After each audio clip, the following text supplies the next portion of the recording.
You're here so many hours a week. Almost every waking hour of every day. Yeah, almost. I know.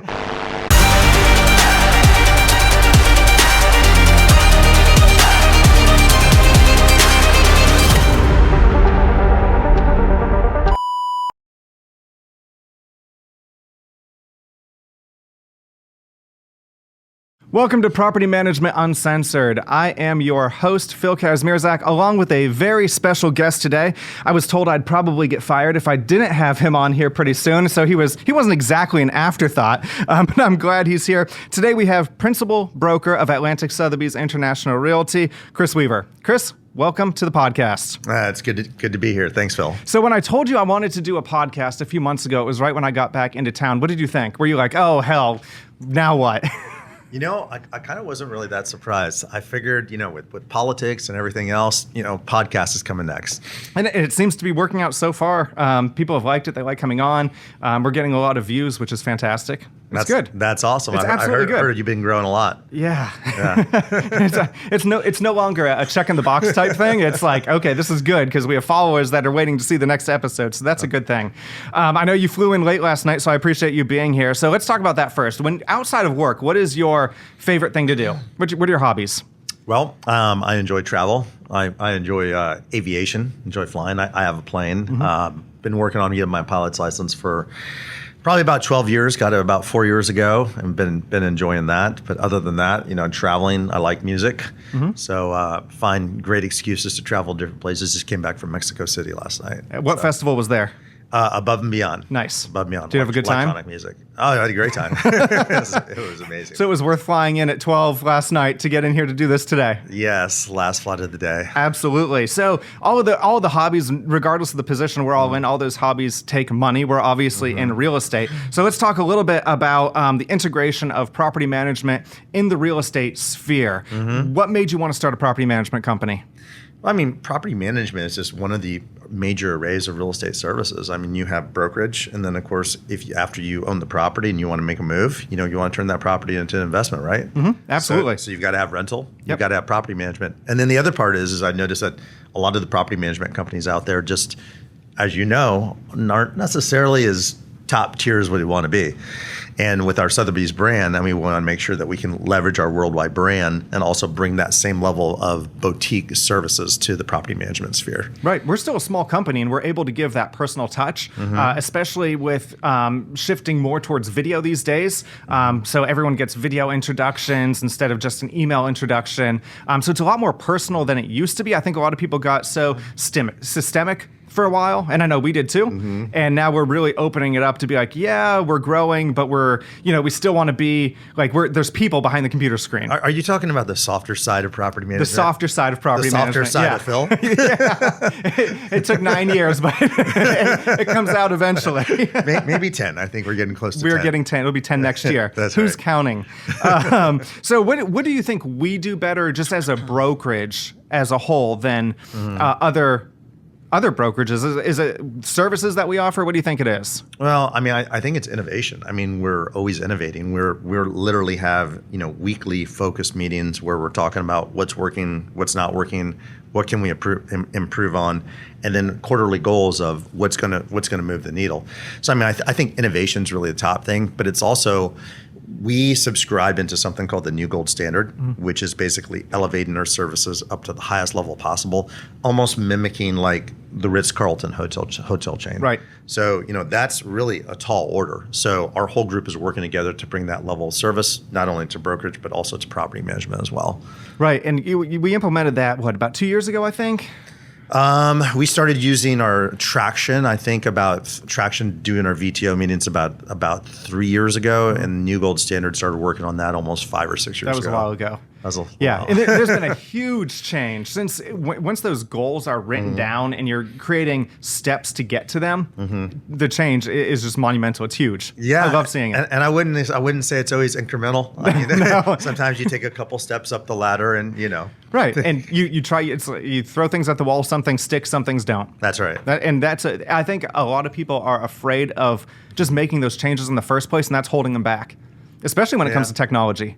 Oh, totally agree with that. So we talked about innovation. Let's talk about talent. What do you do to attract top talent and retain the talent that you have? Well, I mean, I think you have to have a fun place to work, right? You have to have a place where everyone enjoys coming to work. Everyone kind of speaks the same language. The culture is similar and everything else. I mean, we try to find people who have the personality that kind of matches the other people here so that everyone meshes together. Right. We like forward thinking, high energy. We just want people that are going to add to the environment instead of take from the environment. Right. In fact, as you know, we've had some agents who are really, really, really top producers that we've taken a pass on because they're just not good for the culture. Right. So culture first. Yeah, absolutely. Yeah. That's so important because you're here so many hours a week, and if you're an agent, you're in and out or whatever. But you really have to enjoy Almost every waking hour of every day. Yeah, almost. I know. Especially Yeah. for you. Yeah. Some of us leave and go to the gym at a certain time every day, but others Right. of us are here until 6, 7, 8 o'clock at night. Yes. I just go home and work. It's fine. I get to hang out with my dog. When you maintain those relationships with agents, along with them comes the clients, obviously. Yeah. Maintaining those past relationships with clients is incredibly important because we know that if we treat them correctly, they're going to come back around again when it's time. What do we do to encourage that? Well, I mean, we want them to remember us. I mean, we want the experience to be super, super memorable. We want it to be exciting. We want them to feel like, that this is the most important thing going on for us in our lives is their purchase of their home. And then finally, when it goes over to you and your department, handling their home, for years and years after that. Right. And what's cool about our brokerage is we will list for sale and for rent at the same time. A lot of brokerages will not do that. And we just, take care of the client the absolute best way that we can. And if it's on the market for sale and for rent, if it rents, the sale side just falls off.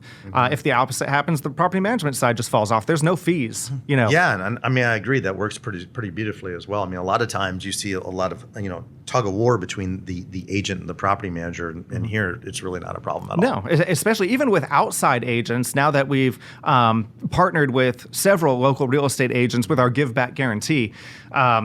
If the property comes over to us, they refer them over to us, it's going to go right back to them. They don't need to worry about it. Yeah, I mean, you're working with dozens of other real estate firms, and it's working beautifully. Right. And we're really fortunate to have that reputation where they know they don't have to worry. Their client's going to be taken care of, and they're going to get the property back when it's time to sell. Well, I mean, you got to do the right thing every single time, right? Absolutely. What are some of the biggest challenges that you're seeing in the market today? Well, I mean, the biggest challenge right now is just really the uncertainty in the environment. Of course, we have an election coming up, and everyone's wondering what's going to happen next, regardless of what side you're on. Right. So I think you're seeing people kind of slow down, kind of speed up and slow down, and you guys have seen that in the property management department where, everything comes off the market, and then everything is staying on the market, and everything is coming off the market. And then, I mean, we're seeing that on the for sale side too. And that and with interest rates going up and down, it's been kind of a little bit of a yo-yo going on lately. Yeah, I didn't right? think rates were going to go back up as soon as they did after the announcement of the rate drop. I thought they'd start to come down a little bit. Obviously, they're not tied together, but traditionally, they fall. 0.5%? Yeah. In like 2 weeks. Right. That was crazy. And that I think slowed down the market again a little bit. I think that the changes have been good for property management. Just this month, we've grown 7% over last month. That's huge in the property management world. That's super huge. How are you working your magic? I can tell you that when I send these agreements that come in over to our staff, I start out with "Don't hate me." We just signed like 3 more doors this morning, or we just signed 4 more doors, or whatever. they're like, "Oh my gosh!" I think I can see Sam smiling in the background right now. Oh, absolutely. Because this morning, one of the first things I said to her was, "We signed another door," and we're excited, and we're like, "We signed another door because it's 7% over last month. That's a lot. Yeah, that's huge. Significant. That's huge. And fortunately, because of our structure, our team structure. We're able to move everything right through our assembly line process. It doesn't matter how many we sign a month. We have the staff to back it up. Well, I mean, I think the thing I'm most amazed about is, we started working together in property management. How many years ago, specifically in property management? 8 years ago. 8 years ago. And I remember I had 2 people I worked with in about the 3 or 4 years prior to that, right? And I measured, the quality based on how many complaints would I have to deal with at the top as a broker per month or per quarter, right? And I figured if I had 1 a month, we were not doing too bad per, dozens and dozens of properties, right? And God, I mean, I don't think I've had I mean, whatever you're doing, you're working your magic, because I haven't had a single owner I've talked to for a year or two or three. Probably, I mean, out of probably hundreds, three. out of hundreds and hundreds of people. Yeah. Oh, yeah. So yeah. I just keep on sprinkling your magic fairy dust. And what this is a true story. When I started in property, property management, Kris offered me, the position, and I was like, and I thought about it, and I was like, okay, but if it doesn't work out, I want to go back to being a traditional agent. And Kris was like, no, like all in or all out. That's it. Yeah. And I went all in. Well, once I learned about you, I knew like this would be the perfect thing for you. Oh, yeah. Oh, the structure, the discipline. Yeah. Being able to not be micromanaged. I mean, that's a huge part of being a leader. I mean, what are those big awards that you have in your office? Yeah, there's a few of them. Property manager of the nation. Of the year. Yeah, property manager of the year for the PMM Con. Yeah, that was a good one. Locally, of course, Hampton Roads Realtors Association 2021. Yeah. Yeah, we'll just... I mean, it's just amazing. Hey, it's just amazing. This is not supposed to be a commercial for Phil. Right. But I mean, it's amazing what you've done. It's been fun. Like, people are like, you talk to agents out there, they're like, you could not pay me to touch property management. Yep. And I have fun with it. True. Yeah, because they don't want to. And that's why we build partnerships, because they don't want to do it. We do. Let's just be successful where we're good at it. Well, I mean, I think you want to enjoy coming to work every day. Absolutely. Right. I mean, the culture here, and I've only worked for one firm, so I don't, I can't really say what it's like. But hearing from other people that have come from other firms, I know Samantha's come from other firms. Our culture is completely different here. Completely. Oh, yeah, it's amazing. I mean, the energy, everyone is marching to the same drum beat. It's awesome. Yeah, it's very, very fun. So what role, being a brokerage that is growing and continuing to grow, what part of the community do we play? Like, where do you envision us going? As a brokerage, it's not just about selling houses, not just about renting houses, but it's about giving back to the community. And I mean, that's why we've made it a big point of joining into 2 or 3 major annual events per year, joining in and helping out the food bank, because, real estate brokers is a community thing. It's not just about buying and selling houses and getting them rented. Right.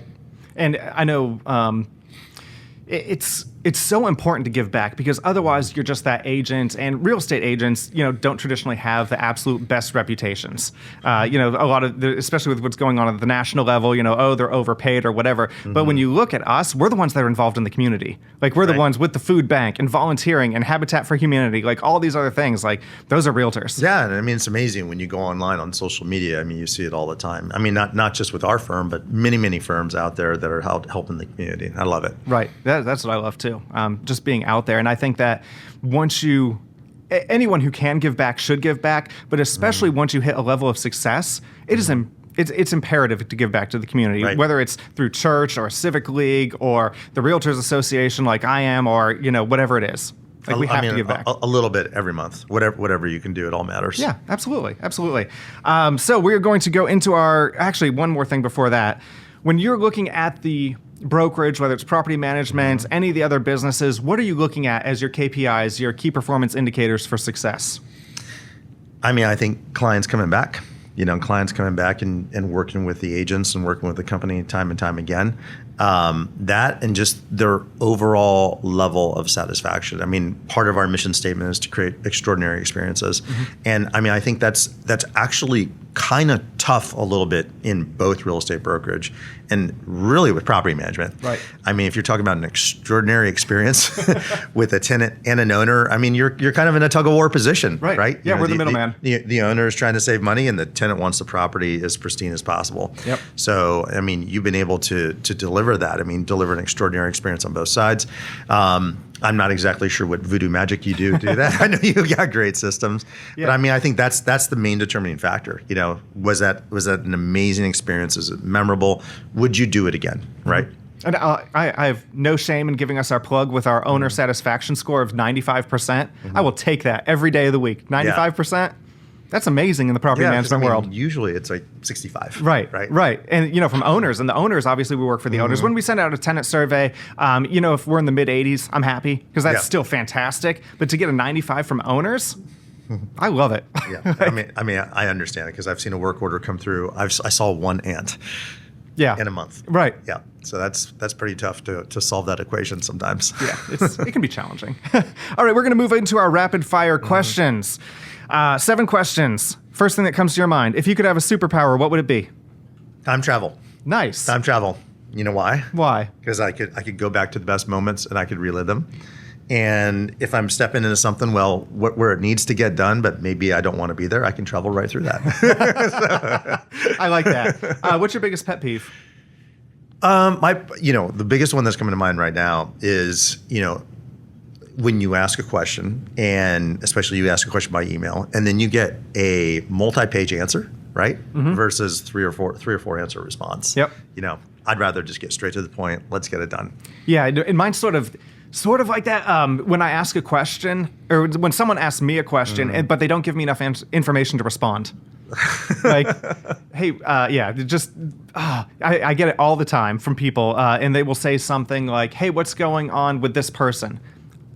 As an agent, you have, maybe 20 people that you're working with top of mind. In property management, between our door counts, tenants, owners, there's over 900 people in my internal Rolodex all the time. If you give me a name, I can't answer that. That's pretty incredible. I never thought about that many people. Right. And you know every single one of them. Okay. Yeah. So I just need, I want all the information up front so I can answer the question. I thought it was tough for me to stay on top of 100 agents.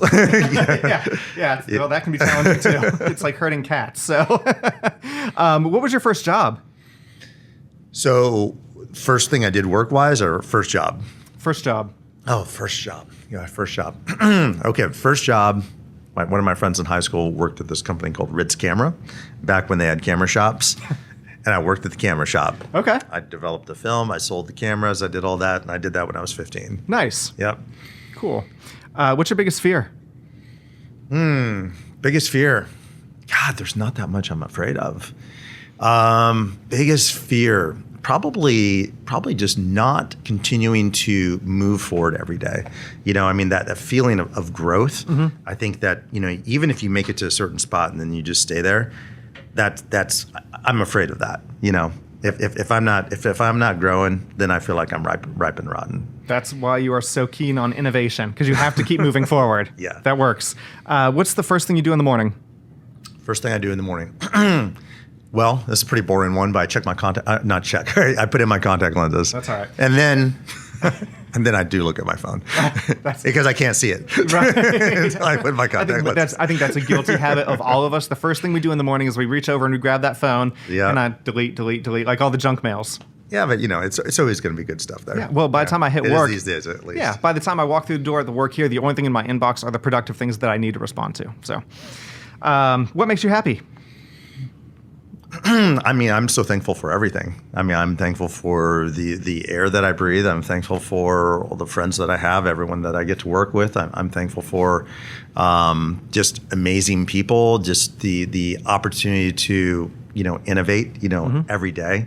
The opportunity to have a car to drive to work in, and just everything that we have. I'm thankful for so much all the time. Love it. Yeah. And the final one, at your funeral, what do you hope people say about you? Oh gosh, what do I hope people say? I haven't thought about that one, fortunately. Just that he made things better. Nice. Yep. I love it. Yeah. Kris Weaver, thank you so much for joining us today. We really appreciate your time. Tune in next time for Property Management Uncensored. Thanks for having me.